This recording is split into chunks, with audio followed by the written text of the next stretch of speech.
Shalom, my Hebrews and Shebrews, oil-filled disciple here. We're going to get back to my lane now. Over the past week, I've dealt with two funerals, one of which that I was the pastor to officiate and speak words of encouragement to a grieving family of one. The one passing was a son who is a friend of mine. And the other was my brother, who, well, not my physical blood brother, but my spiritual brother and mentor, in which watching him go through a year of cancer, fighting that battle, and then coming to the result in the end that it did, I took a pretty good ding in my face over that, and I watched others as well, for the simple fact that, this was a strong man of the word and of encouragement to those who followed him and walked with him, and not necessarily my faith in God. I mean, now don't get me wrong, my faith in God did not take the hit.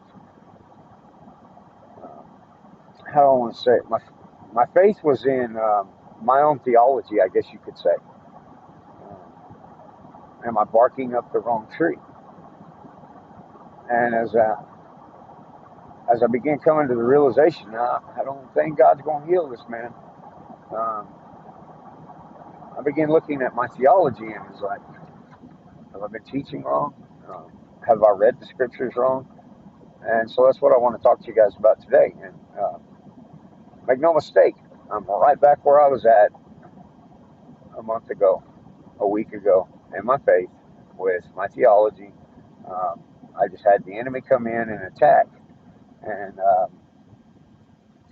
make me doubt. And so that's what I want to talk to y'all about is faith, doubt, and when the world around you contradicts the scriptures. So let's talk about it. May this message bless you, encourage you, and I hope it frustrates you to go look up what I say for yourself. Just got through making a video on repentance of myself, where I got some things wrong and I had to go back and correct myself. Thanks to another viewer who was bold enough to come to me and say you're wrong. I welcome that for anybody. Now, if I'm not wrong, then I'm going to stay where I'm at. But if I am wrong, I'll repent in person. I'm not going to run from it, and hide from it, and make excuses when I'm wrong. You're either wrong or you're right. And so, what I want to talk about is, and not only me having this ding in the face, I talked to others who took a ding in the face over it. It's like, why didn't we heal this brother? We're right in the middle of a battle of the spirit, spiritual battle, but also a battle in the natural, fighting this false church that is out here today. And my brother, he fought hard against this false church. And I thought, man, you take out a general like that today, what? And he's still young. He was only 49 years old. Like, so I just want to talk to y'all about that a little bit and tell you where I come from, but then how I got back to center of where I'm supposed to be. And I know I'm not the only one that experiences that, so that's why I'm making this video. When the circumstances around you are yelling and screaming, the Bible's wrong, God's word is not valid for this date and time. God's word does not have the promises for you and I today. And the whole world, everything, and the circumstances that we're dealing with, back that up. Back it up that the word is not for us today. And if you believe in healing or you believe in supernatural ability of God to do miracles, that's not for today's time.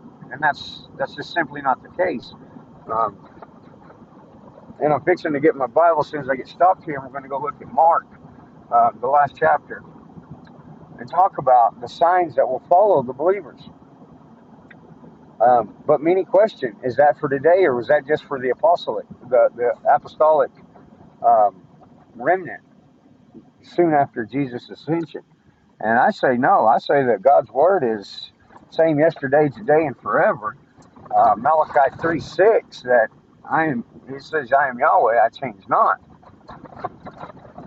If that's the case, then his word is just as relevant today. But see, here's the deal. The devil will come in there and he will show you all of these things that contradict that.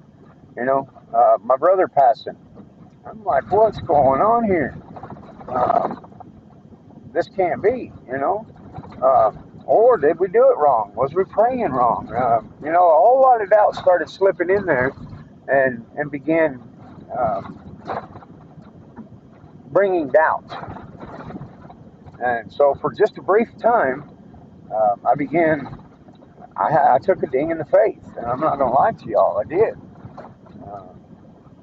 And I believe that others like myself who are strong in the faith, are strong in the word, go through times and seasons of doubt in their faith due to the circumstances, whatever it may be. So as soon as I get up here, I'll be here in just a minute, and we're going to look at the scripture and see how it applies for us today. Now, Romans 10:17 tells us that faith comes by hearing, and hearing by the word of God. What do I do with you guys? I push, read the word yourself, read the word yourself, read the word yourself. Even when I have the camera out and I'm doing videos, I show you the scripture that I'm reading out of. So you know that it's not just my opinion. When we read scripture, we need to go back to the Greek and see what it says when they wrote it, what it actually means, so we don't get our English words tripped up and twisted up. But we also have to keep the verse in context. If we pull the verse out of context, then we may as well drag it out in the street and beat the hell out of it. Jeremiah 29:11 is one of those verses that I hate hearing people quote most oftentimes because they're quoting it out of context. Jeremiah 29:11 saying, I know the plans I have for you, says the Lord, plans not to harm you, but to prosper you, to give you a future and a hope. People use that one, they run with it, and it's like, oh, that's the promise for my life. Did you read before that where the Israelites were going to go into 70 years of bondage? Come on now. Pay attention to what's being said. Now let's go look at Mark. Let me get to it.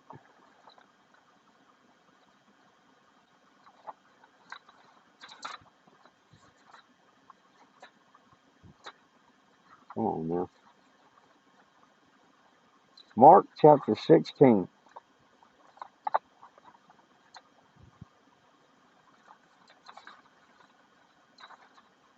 And I'm going to read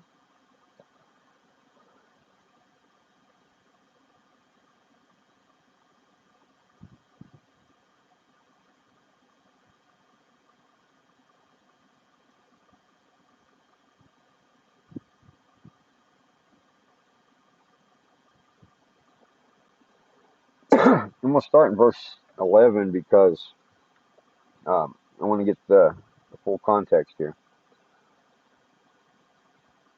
Now this is Mary Magdalene. She went to the tomb and she found that Jesus had risen. He was gone. And she's fixing to claim that he's alive. Start verse 10 says, She went and reported to those who had been with him, mourning and weeping. And when they heard that he was alive and had been seen by her, they did not believe. And after this, he appeared in another form to two of them as they walked in the field. Okay, that's